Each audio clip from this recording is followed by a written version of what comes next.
دا یو مرګري سوال کړی دی په کم کال کې فوتګي وشي نو په هغه کال کې اکثر خلک د اختر نه مناوي په موږ باندې وي غم راغلی دی شریعت چې دی نو په هغې کې غم د عام خلکو دپاره 3 ورځې دی د 3 ورځو نه پس ته بیا خپله خوشحالي مناول پکار دی اختر راشي نور د ژوند خوشحالی راشي بعضو خلکو کې دا رسم دی چې مړی وشي کال پورې هغوی بیا واده نه کوي ځکه وي په موږ باندې غم راغلی نو دا صحیح خبره نه ده د شریعت نه خلاف خبره ده کمه ښځه وي د هغې خاوند وفات شي نو په هغې باندې 4 میاشتې 10 ورځې غم دی او په نور چا باندې نشته نو چې کله ودونه راشي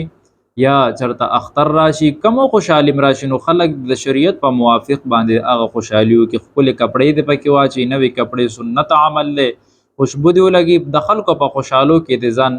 شامل کی او بعضې خلکو کې یو لوی غلطي دام پرته وي چې یاره چا کې غم شوی وي شپږو میاشتې مخکې به شوي د اختر په ورځ باندې به راشي فریادونه جړاګانې به ورته شروع کړي خاص کر ښځې نو هغوی له هغه غم نور تازه کي هغه غم تازه کول نه دي په کار د دې نه ممانعت راغلی دی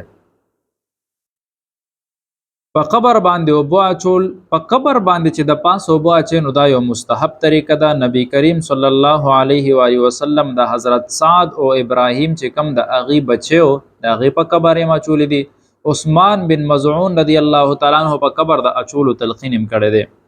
په عمرې کې که چېرته د یو ښځې ماهواري راشي نو هغه به څه کوي نور ارکان دوی کې د بیت الله طواف دې نه کوي که بلکل د هغې ودرېږي نه نو بعضو علماو دا ویلي دي وی چې دا د طواف وکړي خو بیا د دم ورکي دم د ادا کړي د دې به بدل کړي چیلې د لر کړي ښځې ته ویلي دي که چېرته ته مور کره لاړې ته په ما باندې طلاق یې نو که چېرته هغه هلته لاړه نو طلاق به واقع کړي ګورې دا طلاقونه معلق کوئ ما بیا پوره کولی نه شي بیا خلک حلالو ته غاړه کیدي نو په هغه وخت کې چې درنه هغه غیرت میرت درنه تښتېدل نو دې وخت کې لږه ګزاره پکار ده د زړه بیمار یم او د روجو څه حکم دی ډاکټر راته وایي مه نیسه که د زړه داسې دایمي بیماري چې واپس د زړه نه ټیک کېږي ډاکټر وایي چې یاره روز تر ورځ زړه کمزوری کېږي او که روجې نیسې بیهوشي خرابوالی در باندې راځي نو د هرې روجې صدقې فطر مقدار فدیه ورکه او که ته وایې چې مستقبل کې به ښه شي عارضي بیماري دی نو بیا فدیه مه ورکوه کله چې ښه شي د دې روجو قضایي به راوړې که بیا ټیک نه شوي نو وصیت به وکړي ستا په میراث کې به صدقې فطر ادا کړي د روجو تراوو کې غلطي وشي 3 رکعاتو په ځای 4 رکعاتو وکړي نو بلکل 4 ادا شي او کله چې په تراوو کې واجب رکن فوت شي نو سجده سهو لازمه ده چې ګوره دا واجب رکن په هر یو مسکین نفل وي سنت وي فرض وي په هغې کې فوت شي نو سجده سهو به لازمه کوي ښځه د خاوند د اجازت نه بغیر اعتکاف ته کېناستې شي ښځه نشي کېناستې هغه د خاوند ماتحته ده خاوند چې ولې اجازت ورکړي اعتکاف ته کېناستې شي چې خاوند اجازت نه وي ورکړی نو بیا اعتکاف ته نشي کېناستې خو خاوند که یو ځل اجازت ورکړي او کینی بیا ورته چې راپاسه نو بیا د خاوند قول ته اعتبار نشته یو ملګری وایي خلک دا وایي چې دا ښه اخلاق جوړول